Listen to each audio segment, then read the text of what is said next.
we've been talking about the Niners' lack of leadership since last week, and there's a total void there. And Jimmy bears responsibility. He's the franchise quarterback. Kyle Shanahan bears responsibility. He's the head coach, not just the offensive coordinator. What about the owner? I mean, he is not in the limelight. He's not on the field.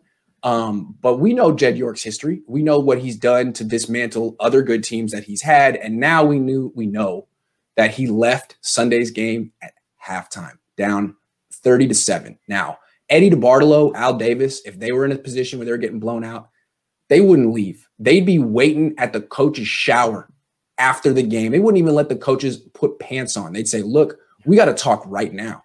Call your wives. Tell them you're not coming home tonight. We're having a meeting now. I'll order some pizzas. We're going to figure this out now. And what Al Davis and Eddie D would ask these guys is, what do you not have that I can give you? Let me know. Is there something that you need that I can give you? Because if there's not, then you guys are really screwing up.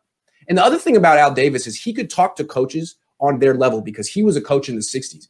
If Jed York were to stay at the game and throw a meeting afterward, what would he even say? So anyway, what do you think of Jed York, knowing that there's a leadership void and he doesn't have any leadership skills and he actually bailed on the team at halftime? Well, first of all, with the biggest respect, I have to say that Jed York is a joke.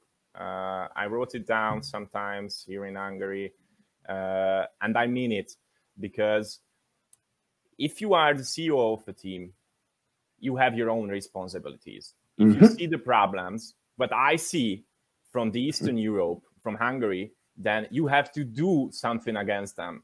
The heart of Europe, not Eastern Europe. Thank you. Thank you. So, yeah, you have to do something against it. The main thing, I think, that Jed just doesn't know what to do. Agree. Because he has no expertise. I would be surprised if he would know what football is exactly, what it's about, or something like that. Right, like if he were on this show, he probably couldn't keep up. He'd be like, Jed, just listen. Just listen to Botond, please. Yeah. Now, the thing is, like, someone in the comments was like, well, how do you know they didn't have a meeting the next day? That's too late. You're running out of time. You're 2-3. You got 7 days before your next game. Why are you going home? No one should go home. Stay at the stadium, figure it out. You got to find a solution now, not Monday. Now, unless you don't care. Well, when I was playing here in Hungary, I played for the Budapest Eagles as well.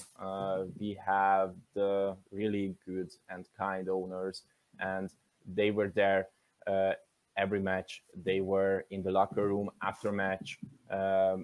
We were like friends. We were like close friends when I was playing there. And although Hungary is just a little country and we have a little league of American football, I must say that that's something that Jed must learn to do, because if you have problems like the 49ers have right now, you don't have time just to think of it.